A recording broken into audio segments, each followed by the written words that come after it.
Thank you for taking time out of your day. I appreciate it. I was happy to connect with you. So I'm a writer, been writing my whole life. Wrote my first book when I was 12.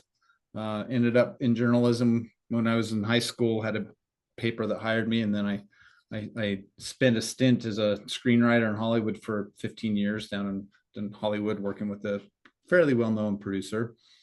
And when he passed away, I was a little fried on the Hollywood scene. If you're seeing all the stories on the news, that's about sums up the way it was sometimes. And so I got into direct response marketing and just writing and publishing books. And so I've got 16 books now. They're all nonfiction. I've got a long list of fiction books. I just haven't started on them yet. And so now I'm working on my next one, which is going to be kind of a compilation. Are you familiar with Tim Ferriss? The name's familiar, but I'm not. So you're based in LA then, basically? I'm in Las Vegas now. Oh, Las Vegas. I got you. My wife and I like to say we escaped. But yeah, so Tim Ferriss, he's most famous for a book called The 4 Hour Work Week.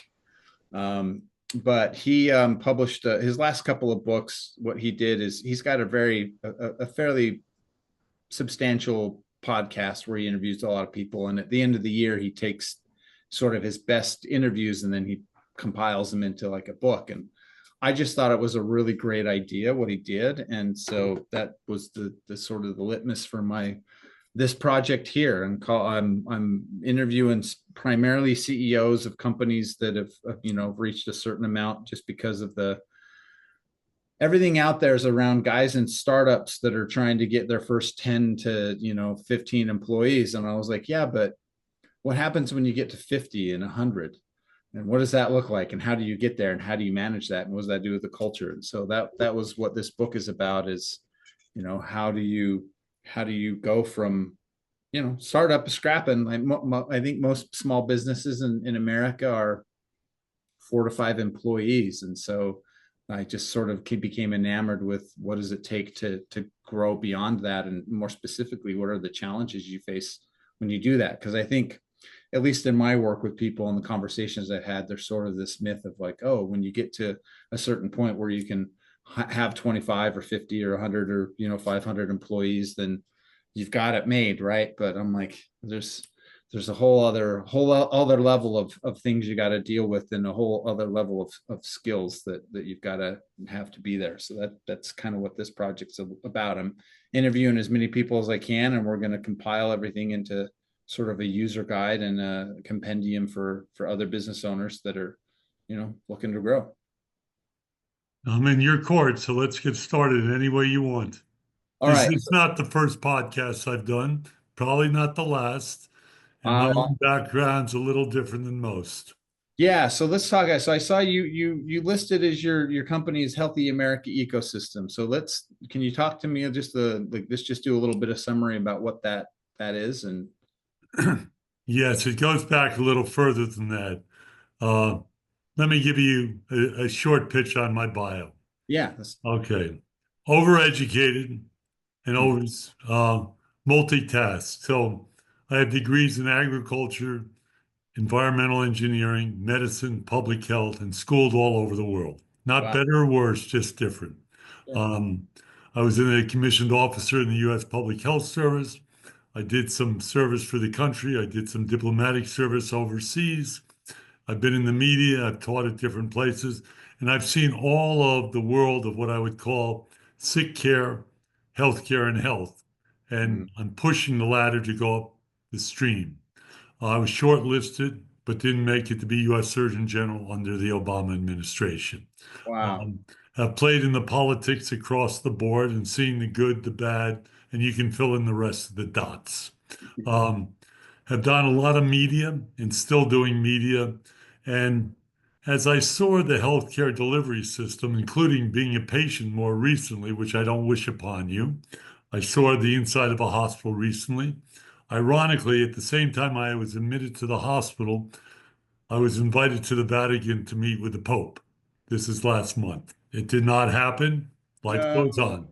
Um, and I was looking for a different model because There is a definition of health that's worth sharing with you. It goes back to 1948 by the World Health Organization. Health is a state of complete physical, mental, social, and I inserted the word spiritual well being, not merely the absence of disease or infirmity. We're not there. We have a sick care system that's fragmented, inefficient, and ineffective, and it's very much top down for the rich and very poorly structured for the poor on up.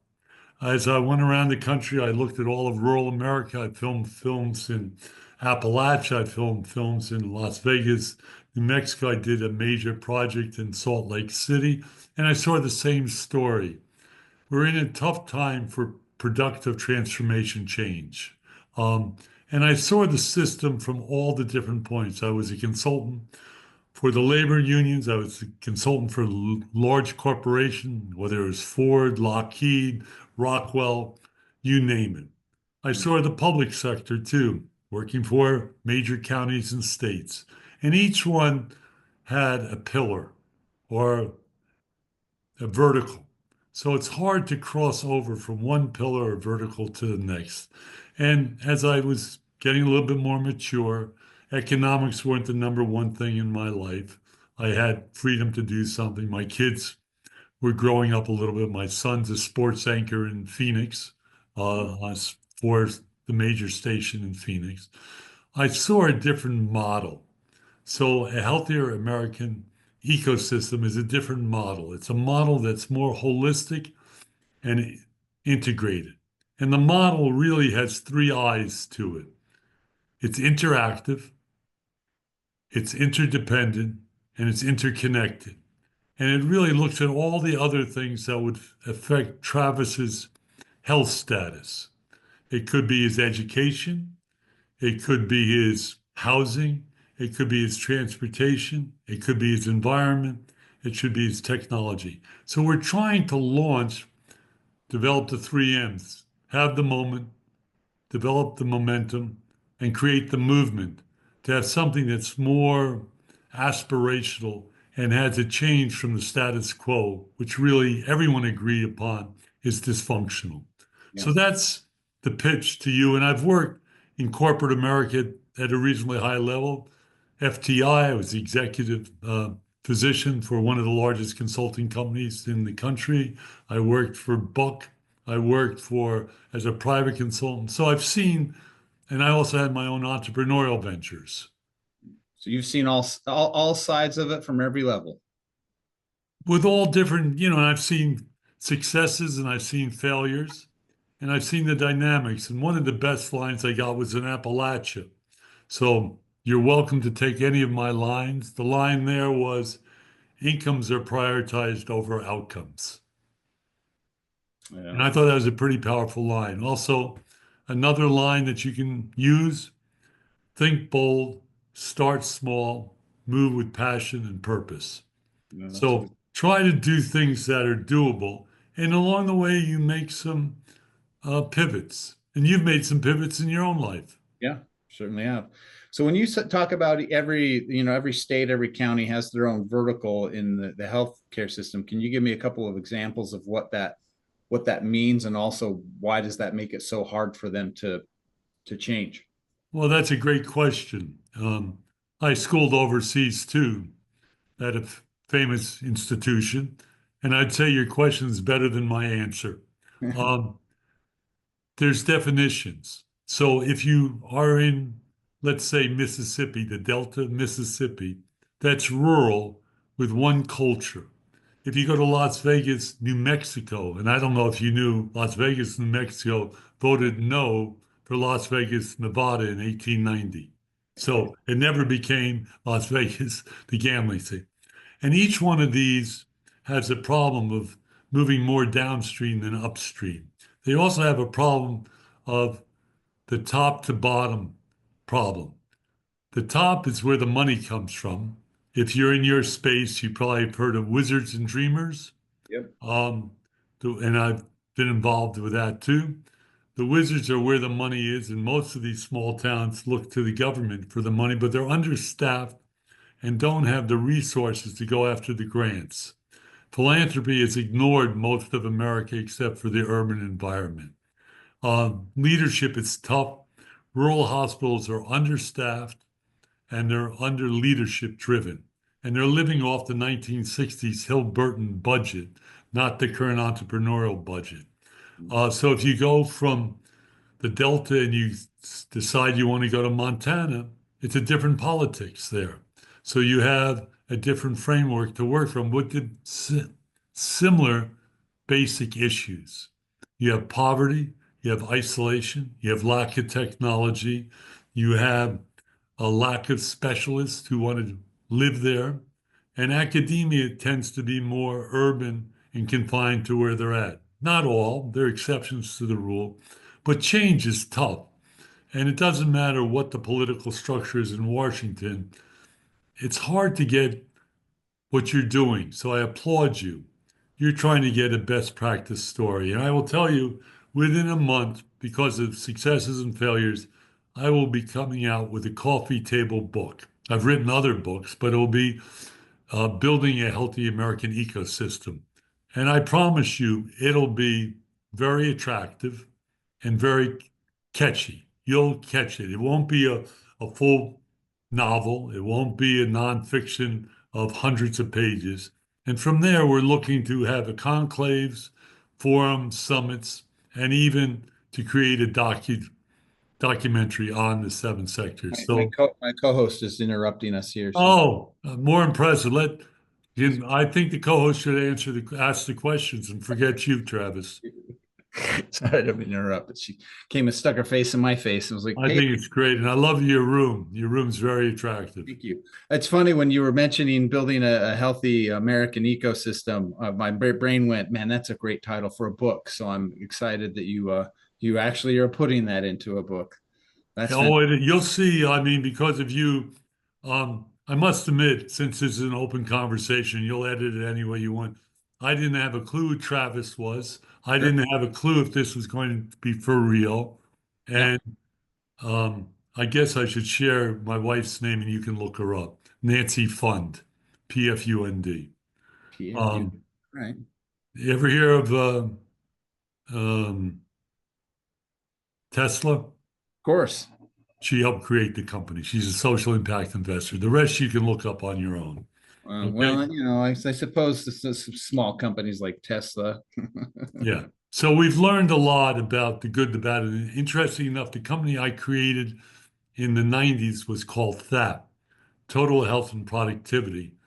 And the model, not the same, was taken over 20 years later by Berkshire Hathaway, Amazon, and JP Morgan, and brought in Atul Gawande to look at a way that employers could create their own uh, healthy ecosystem. It didn't make it. So when you try to do these startup companies, one, it's not the easiest time to be in startup businesses. It takes a long time and it takes a lot of commitment with the right leadership. And that's a challenge. On the other hand, I think we have a great opportunity working with you and others. I mean, we're not closed and we have access to Hollywood. I could drop names on you, Hollywood showing interest with us already to do something. I can also tell you people in your field are looking to do what you're doing with a little dollar figure tied to it. So I can tell you Forbes has reached out to me, Bloomberg has reached out to me and said, can we write a book with you? Yeah. And I asked for the business model. I said, no, you keep your own business model. We're going to do it our way. I was Not gonna say, right or wrong. Just, if you've already written a few books and there's not, I mean, you already understand the process. So well, I got three words that I've learned that I'll share with you that you already know. Three keywords between you and I. You ready for the three words? yeah, let's hear Branding, distribution, celebrity status. it. That's funny. I have a presentation that I do. I call it the micro celebrity effect, and I talk about so my mentor in Hollywood, his wife was Sally Kellerman, and you're Okay, right. she was. So, I got to see what it was like to be a certain level of famous. And I realized when I got into the entrepreneurial world that there's a fame in the industries too, the guys that sort of command all the attention. but it's a much better type of fame because you don't get hassled as much. So you're exactly right. Branding, distribution, and celebrities is everything. And also in giving a presentation, because I teach at Stanford, not that's good or bad, but whatever else, I learned from their big communications guy there. In every presentation, there are only three words also. Know the subject matter. Feel for Travis, not for yourself. And leave Travis with three pearls at the end so Travis can go home with the three pearls. Well, I just got them. That's good. So I got to say, for somebody with your academic background, from my perspective of people I've worked with, that usually doesn't translate into entrepreneurial space. Usually end up just staying in academia. So what was the experience for you that you had the education, but also took you into building these companies? Do you have any knowledge of Yiddish? Not at all. Okay, I'll give you one word and you can use it in Las Vegas at the right place. I have a degree of Spilkis. Spilkis. That's easy, pronounced right. Spilkis is ants in your pants. Okay? So as I did other things, I'm not saying right or wrong. I would have done some things a little differently, and that's what you're asking for. I ran for public office at the age of 32. I ran for lieutenant governor of California. Mm, I ran for the Surgeon General's slot. So it wasn't that I took one lane. I created my claim to fame, and you can look it up, probably was when I was younger. I did a major project on exposure to asbestos. I mm, screened 15,000 shipyard workers. wow. And I was on national TV with Bill Plant at CBS in Washington and the other guy, Ted Koppel. And I got a lot of attention. I learned the good and the bad from that. I testified in Congress in front of Teddy Kennedy. On the other hand, the same issue back then still exists today. People are suing for asbestos exposure. They have mesothelioma. So some things change and not. So I always felt that there was more than academia. That was only part of my background. I served in the public sector. I had the private sector, the hybrid issue, and trying to do meaningful things. And fortunately, the economics, for whatever reason, even now, I always had support from someone. Mm, The last time, though, I had a little bit of not a failure, but I read the market wrong. I was going to do a major summit in Omaha. Okay.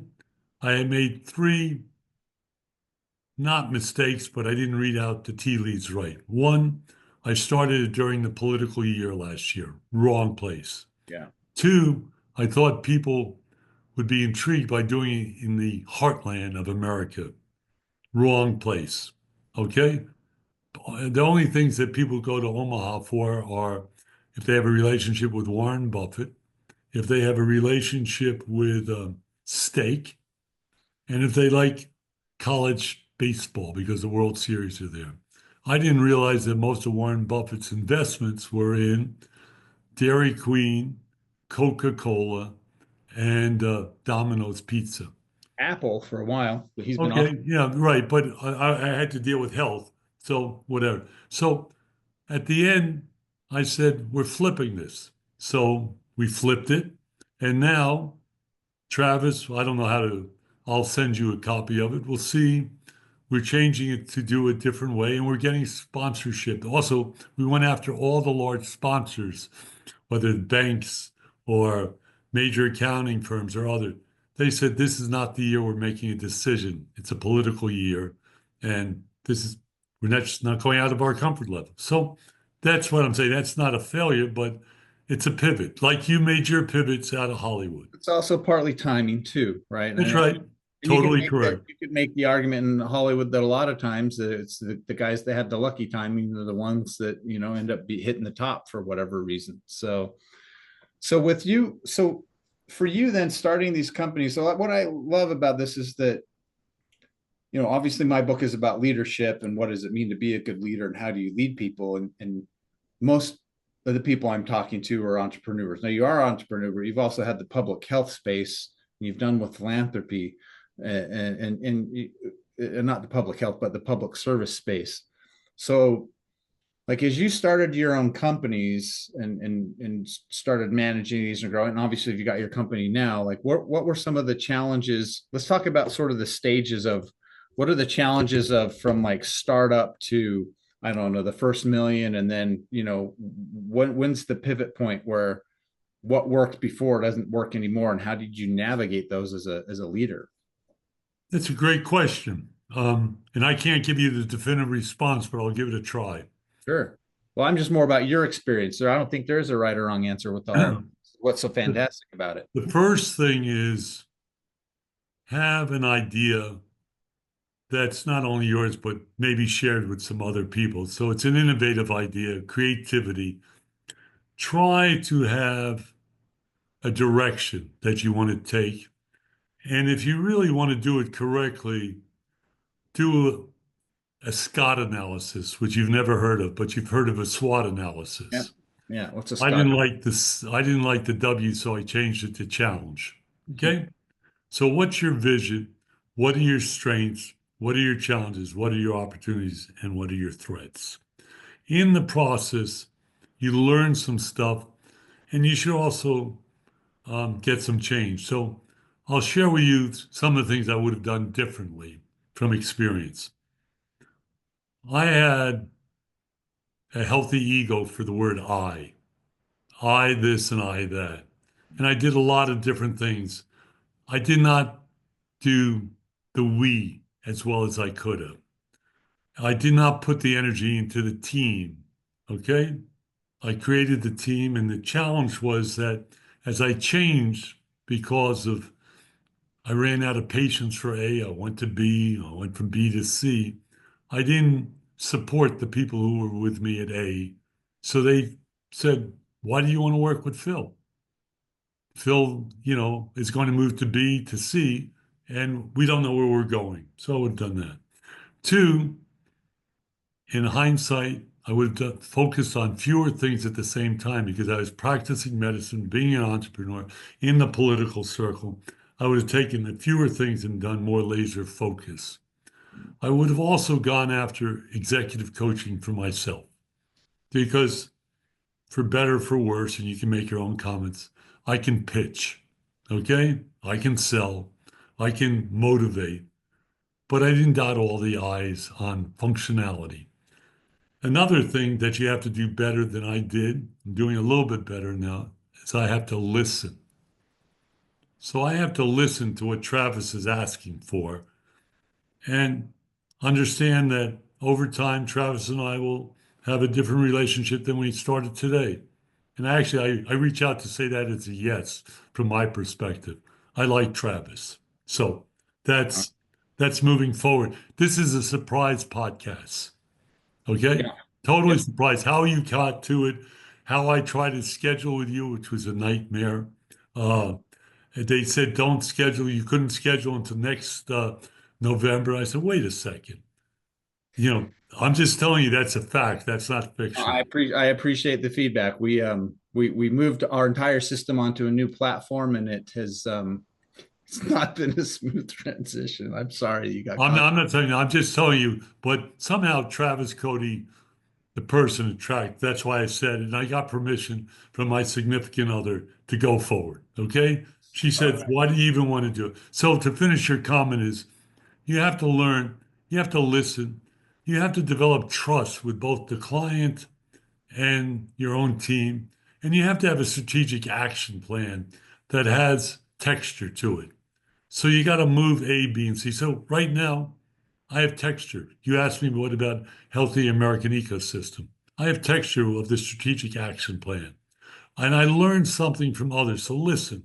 So I'll give you something that's very specific. The senior vice president of Microsoft said, what we want from you on what you're doing is one, we applaud you.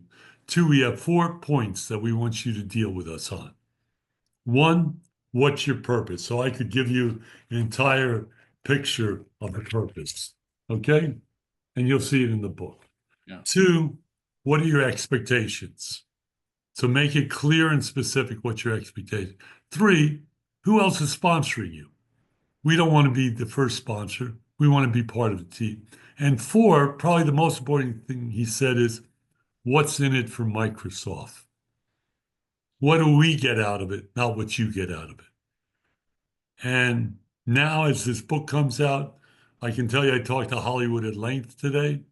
Names I could drop on you: Blair, Underwood, Wow. Jimmy Fox, and a whole bunch of others, and producers and directors. And they have interest. And Simon Schuster has interest. Okay. Now, are those words or is that reality? I'm sure you've seen it in your life.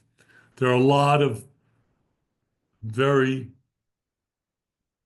So there's a lot of interest, not a lot of action usually. thank you. Thank you. That's it. So those are what you learn. And then how do I mentor? So I mentor a lot of other people through a variety of different ways, whether it's at teaching or calls like this. I don't have an issue. But see, my motivation is more for change because earlier in my life, I was an emergency room physician. So if Travis comes in, Travis wants me to attend to his issue with something positive. And now that's how I feel about, can we make building a healthy American ecosystem part of a conversation that leads to action? And if I had to give you, for your own purpose, what I consider the 5 C's, which leads to the 6 C's, the 5 critical steps. And that's part of this conversation with you today. Convene. Well, you took the initiative on the convene. Connect. You took the initiative, but I was a little aggressive to connect with you. Communicate. That's what we're doing now. Collaborate. That's we'll see where we go from here. And commit. So you're committed to writing your leadership book. I'm committed to a belief in what you're doing. And the most important word, it's where they come together, is change. So you're working to change ways people thinking. And it's not much different than the healthy American ecosystem. The only question I would ask you is, what attracted you on LinkedIn to connect with me? The degree of background of your education and experience was pretty vast. And I got to say, I didn't see any of your books on listed on your LinkedIn. So that was also surprising to me because I was like, man, you got like all of this background in there but it was primarily the differences that you had across spectrums. Like you've said, you've done public service, you've done the medical. So I'm just, and more importantly, it's the size of the organizations that I was looking at. Because I'm just, like I said, I work with a lot of people that are, and I say a lot of people, a lot of entrepreneurs that are in the 3 to 5 employees, 5 to 10. And so after several years, and I've worked with a few people now that have got 150 or so employees. And so my brain just started looking at the difference between those two and the styles of leadership. And that's what sort of ended up with the idea for why I wanted to create this book was. And do you have a sense of who your audience is, either on the podcast or where you want to go from your perspective?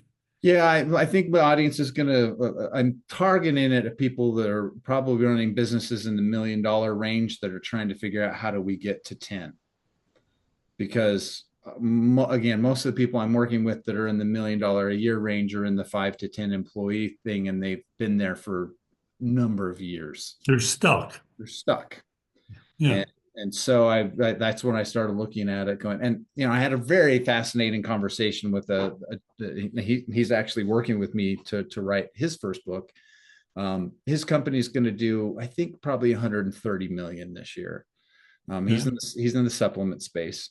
And it was very funny because he's very good with business. And he said, Travis, if you have a business that's making at least $1 million a year, he's like, I can get you to 50 million in 2 years. He's like, but if you're in the 300 to 400,000 and you need to get to 1 million, I don't know what to tell you. And I just thought that was such an interesting thing where he's like, I don't know how you make your first million, but I can help you once you're making 1 million into 50 in a couple of years. That's all about scalability. Yes. And the other thing is the word that I didn't mention, which is mission critical, is relationships. Yeah. Because there are all host of different relationships. For me, I can tell you personal relationships and professional should be bound. And I like the metaphor of the seesaw. The seesaw. So I like an even playing field where both sides listen to one another. And you've been very good. You shared about yourself. Okay. You shared about the challenges you've had. You shared, and you've asked me to do the same thing to you. That for me creates a level playing field.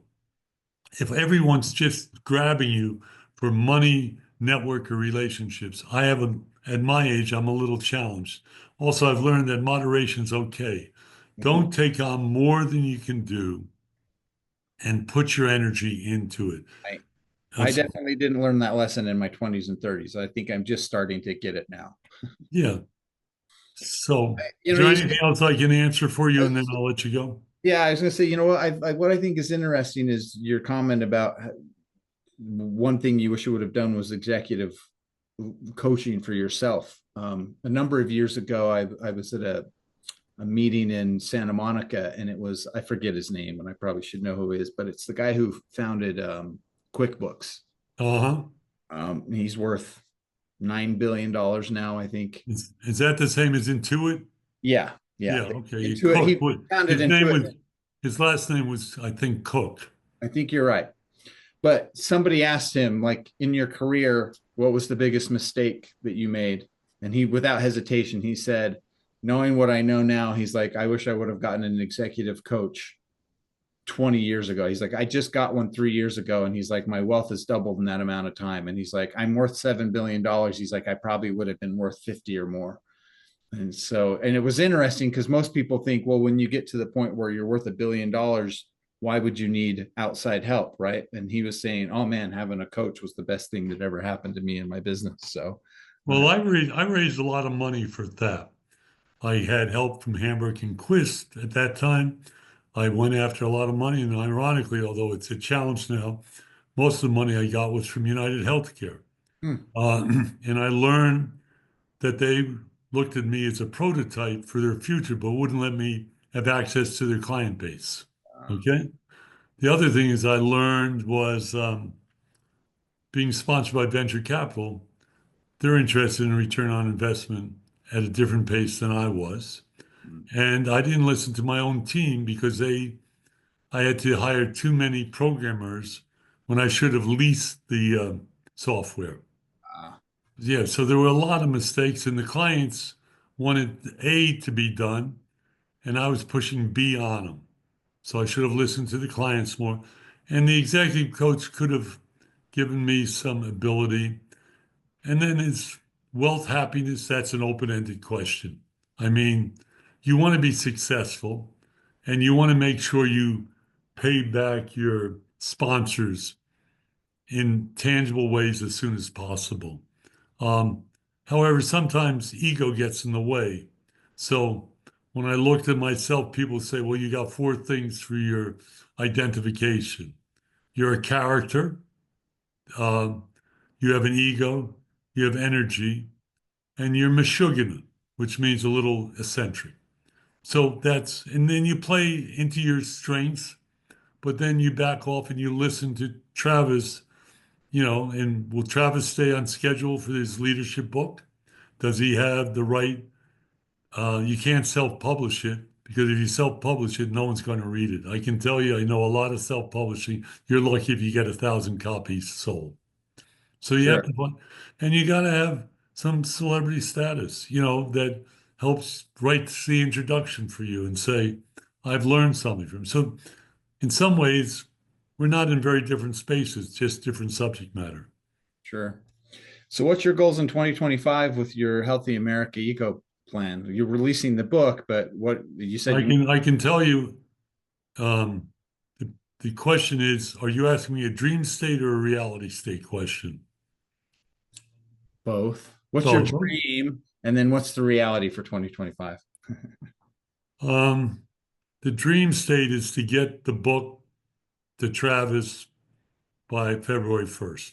The first copy. Doesn't mean it won't need revisions. It doesn't mean I don't want to have some branding with name recognition on it. But Second thing is maybe to get it published by a larger publisher, Simon and Schuster of something else. Three is to have a smaller conclave, not like what we were going to do in Omaha, a conclave of key players, so major foundations, major companies, and different sectors. So if you see it, and you can see it on LinkedIn, all the sectors would be represented. It could be health, education, and have them at a round table. If Well, that takes off, build that up to a little longer. I At this point, here's another dream state, which looks like it's a reality. You know what COP 30 is? no, I don't. Okay, you've heard about the climate change that the Yeah, UN puts on yeah, the of year. course. Yeah, COP 30 is the one that's coming up in Brazil. yeah. They've invited me at this point, let's say that's dream, to do a sideshow, to present to the world a healthy American ecosystem. And the Vatican's asked me to contribute there. So that's dream state. Yeah. And to make this book, whatever you want to call it, into a documentary. So everything that I talked to you about here, this list, would have a story behind it. It would have a document which had zip appeal to it. So what I've learned is less is more. Um, More is too much. It's got to capture your attention, and don't rely on all the philanthropies to be your funding source because that ain't going to get it. And make sure that you have some humility on this one and humors, and try to deal with the divide between those who have and those who don't have, and share, and be creative. So today, not that it turned out to be a risk, but this was not a high priority thing. Sure. Yeah, I get it. The intrigue was Travis. The intrigue with Travis is very simple, and it has nothing to do with what you thought. Once I had the desire to connect with you, you saw who took the effort to push to make it happen.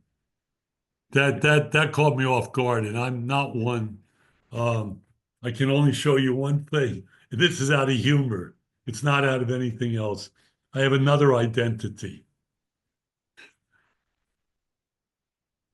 Maybe you can see it and maybe you can't. It's a little too shiny. Okay. Here, let's see if it pulls out because it's humorous. It's more human than anything else. Hold on one second. Can you see that, what it says? Oh, sheriff. I'm a sheriff. You are a really sheriff? Yeah. That's amazing. I I'm love an it was an honorary thing to be had because I was a physician and they wanted me. I appreciate you taking the time. Okay, All take right. care. Thanks a million. Cheers. Bye. Bye bye.